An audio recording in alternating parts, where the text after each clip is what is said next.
Assalamualaikum warahmatullahi wabarakatuh.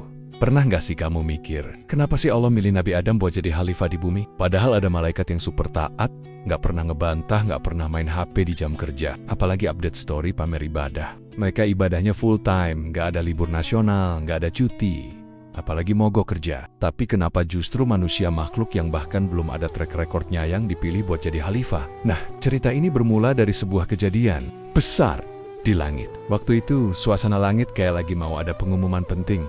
Semua malaikat dikumpulin, dari yang level biasa sampai yang top tier kayak Gibril, Mikail, dan teman-temannya. Mereka semua ngumpul dengan hikmat. Nggak ada yang ngobrol, nggak ada yang scrolling TikTok, semua fokus nunggu perintah Allah.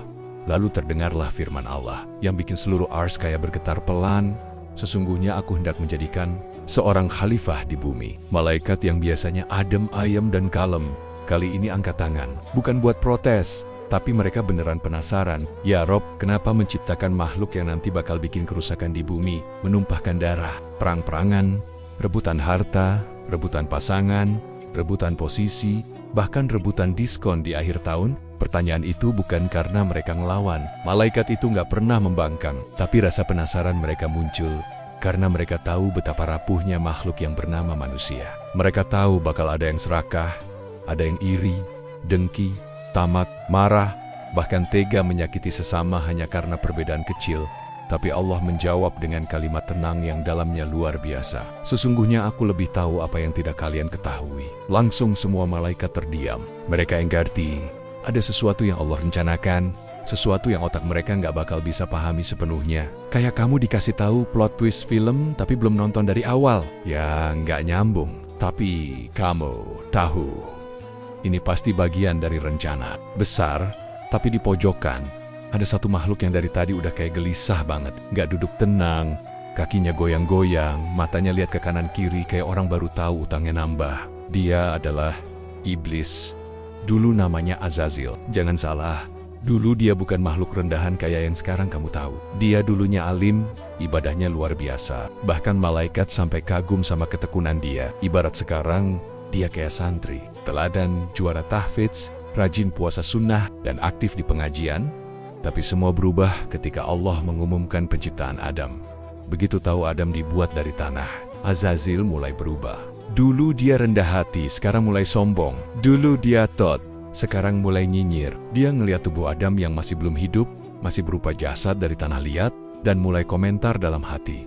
Serius, ini yang katanya bakal jadi khalifah. Lah aku aja dari api, lebih mulia dong. Ini dari tanah, kotor, lengket, bau pula.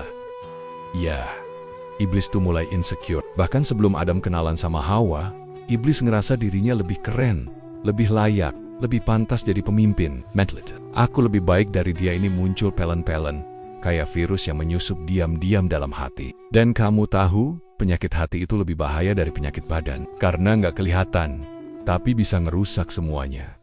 Sementara itu, proses penciptaan Adam jalan terus. Allah nyiptain Adam dari tanah yang dikumpulin dari berbagai belahan bumi. Ada yang dari tanah pegunungan, tanah lembah, tanah gurun, tanah rawa.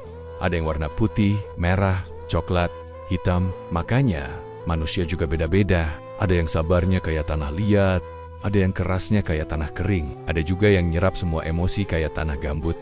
Dan ketika Allah selesai membentuk Adam, Allah meniupkan ruh ke dalam tubuhnya. Dalam sekejap, Adam hidup nafas pertama. Kata pertama yang keluar dari mulutnya adalah Alhamdulillah. Itu kata pertama manusia di dunia.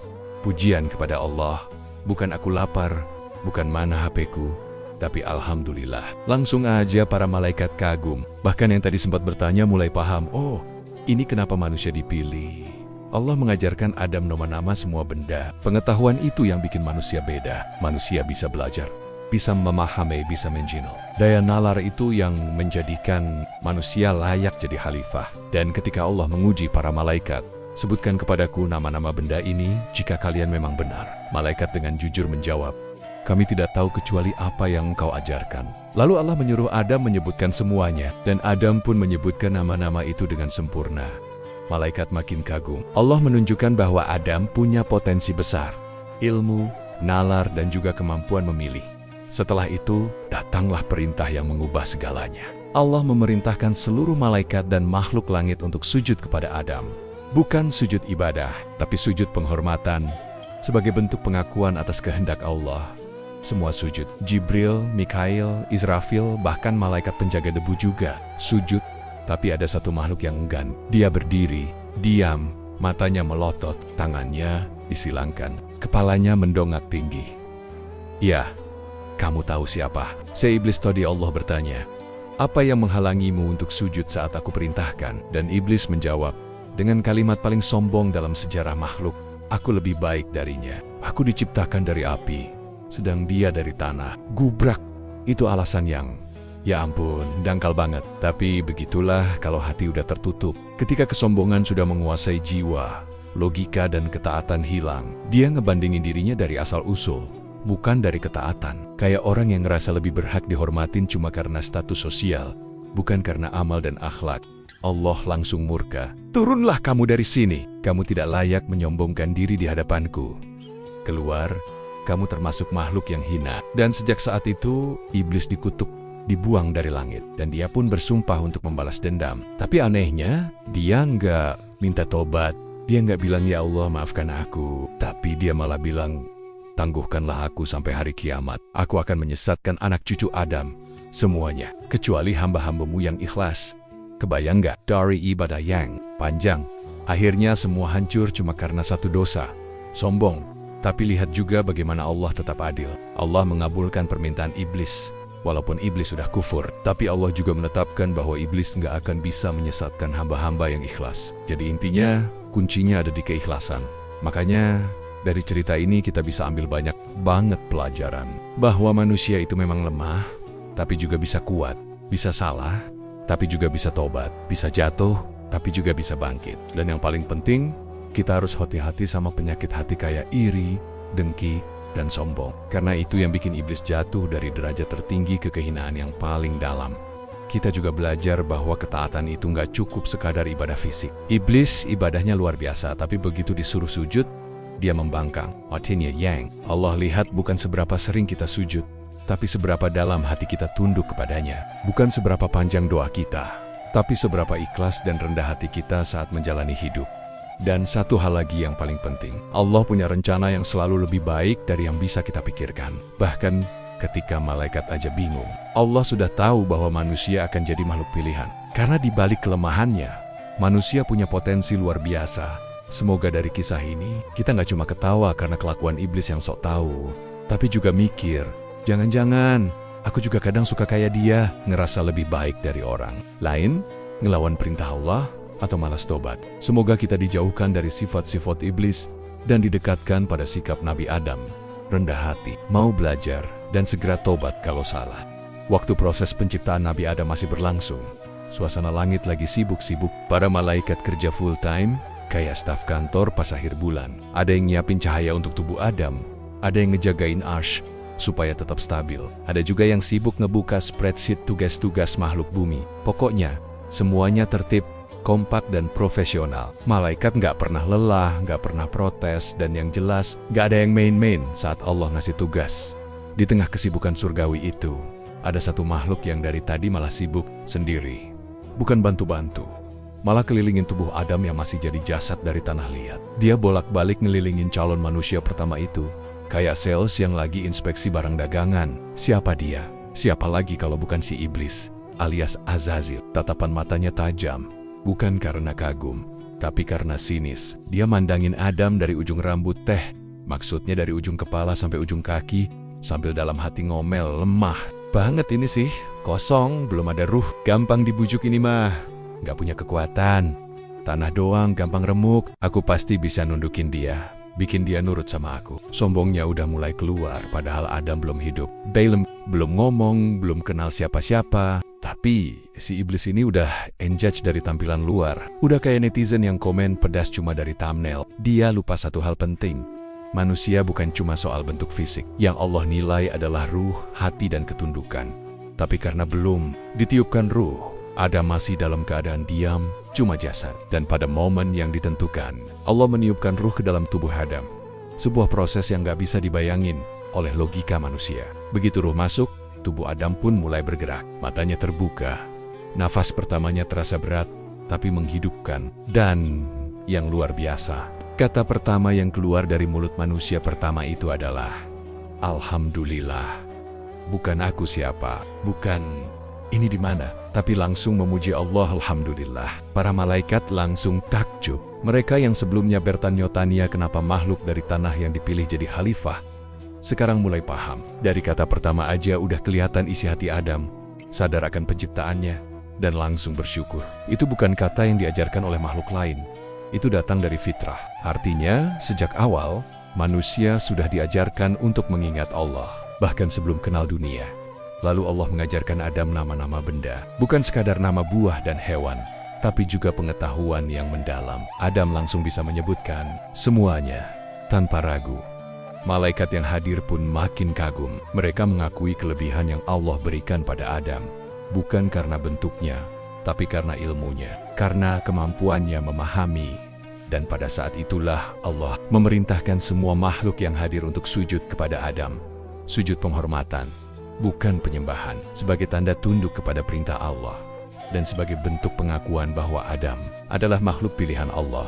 Semua sujud, malaikat-malaikat langsung sujud tanpa ragu. Mereka tahu ini bukan soal Adam semata, ini soal menaati perintah Sang Pencipta. Tapi di pojokan, ada satu yang masih berdiri, kakinya nancep, dadanya naik, dagunya 1 cm lebih tinggi dari biasanya. Siapa lagi kalau bukan iblis? Allah bertanya kepadanya dengan nada penuh wibawa, "Apa yang menghalangimu untuk sujud saat aku perintahkan?" Iblis menjawab dengan nada penuh kesombongan, "Aku lebih baik darinya. Aku diciptakan dari api, sementara dia dari tanah." Kalimat itu kelihatannya sepele, tapi dampaknya luar biasa. Itulah awal mula dari kesombongan terbesar dalam sejarah makhluk ciptaan Allah.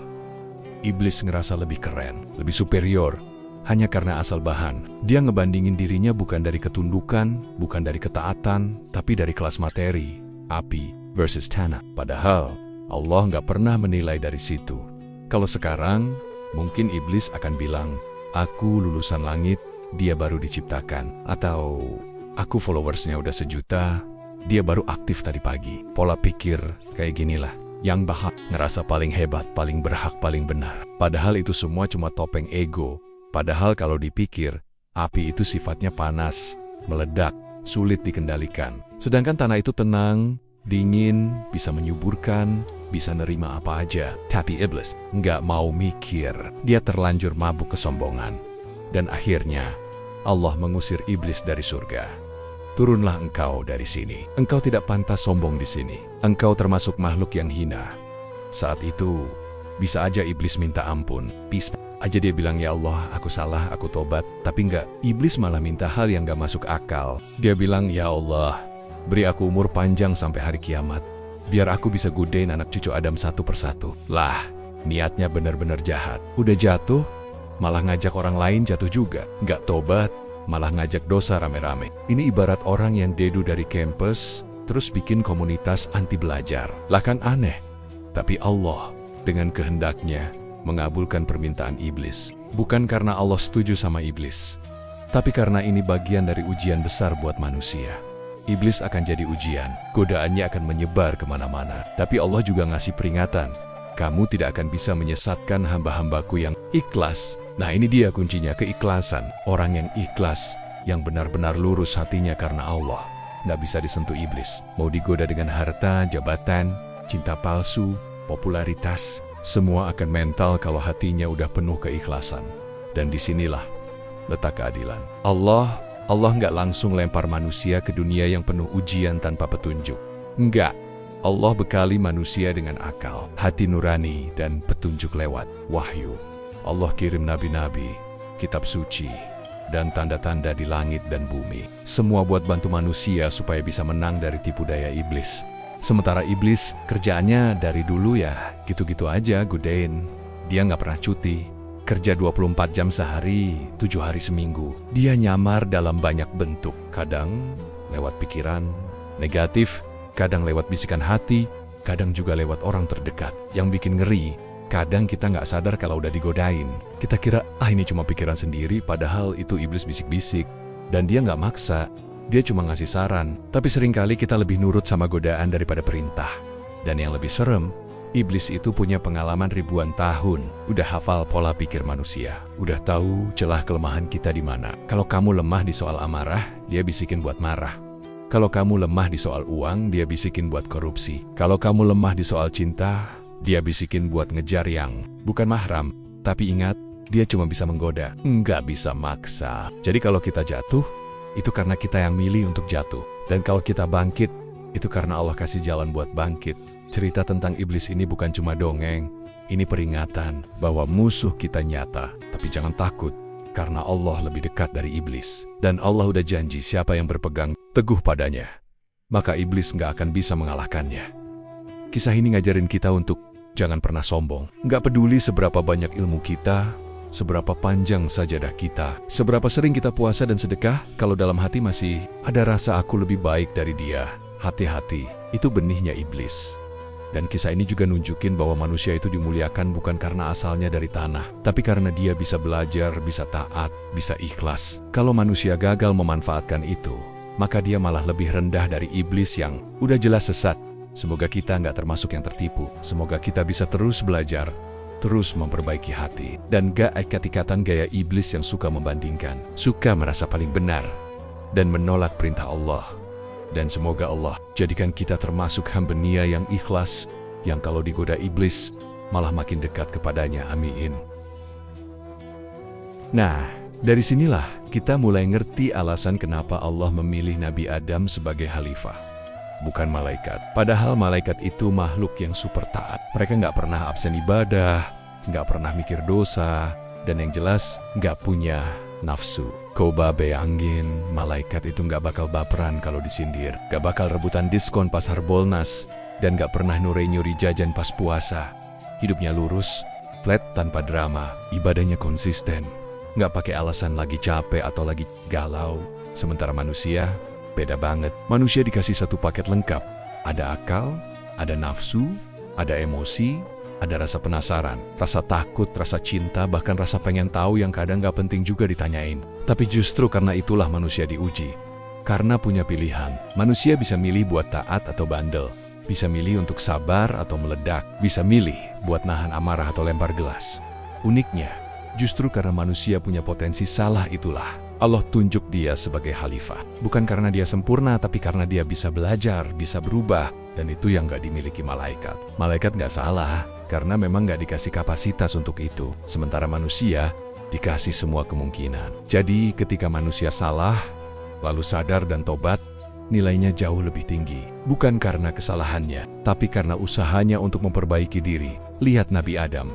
Beliau pernah jatuh dalam kesalahan. Ketika iblis berhasil membujuknya untuk mendekati pohon terlarang di surga, Adam tergoda. Padahal Allah sudah memberi peringatan. Tapi di letak pelajarannya. Adam bukan makhluk yang suci dari salah, tapi beliau langsung menyesal, langsung minta ampun. Tidak menyalahkan Hawa, tidak membela diri. Justru beliau berkata, Rabbana julamna anfusana wa ilam tag for lana wa tahamna lana kunana kestirin. Itu artinya, ya Tuhan kami telah menzalimi diri kami sendiri, dan jika Engkau tidak mengampuni kami dan memberi rahmat kepada kami, niscaya kami termasuk orang-orang yang merugi. Luwabit, beliau sadar bahwa yang pertama kali harus diperbaiki adalah diri sendiri. Nggak cari kambing hitam, nggak cari pembenaran, dan yang paling hebat Allah pun langsung mengampuni. Karena Allah itu maha pengampun. Ampunannya nggak kayak manusia yang suka bilang, aku maafin, tapi nggak lupa. Allah benar-benar maha pemaaf,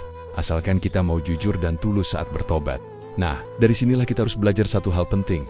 Jangan pernah merasa lebih baik dari orang lain. Jangan jadi manusia yang baru belajar sedikit langsung sok-sokan, momentarin orang lain. Jangan jadi kayak iblis, yang ngerasa paling hebat cuma karena asal-usul. Aku dari api, dia dari tanah. Lah, itu logika yang rusak. Kalau pakai logika iblis, bisa jadi nanti orang kaya ngerasa lebih tinggi dari yang miskin, orang pinter ngeremehin yang biasa, atau orang alim malah mencela yang masih belajar. Padahal di mata Allah, yang paling mulia adalah yang paling bertakwa.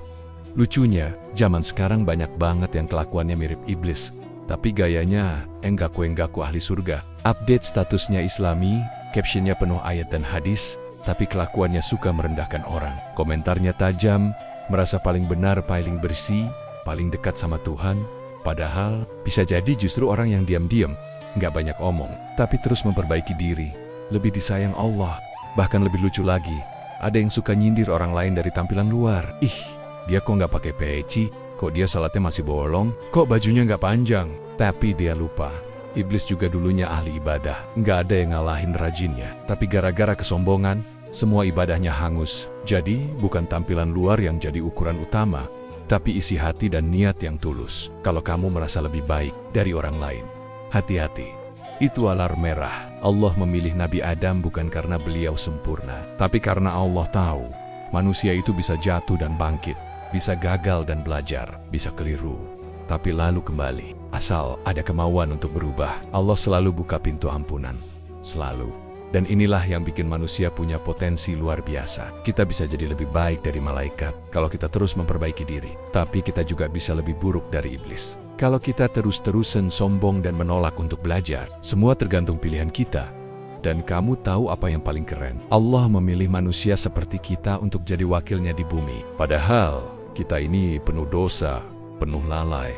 Kadang ingat, kadang lupa, kadang semangat, kadang malas, kadang berdoa, kadang ngeluh. Tapi justru karena itulah kita dikasih kehormatan. Karena setiap langkah kita, setiap pilihan kita, itu punya nilai di sisi Allah.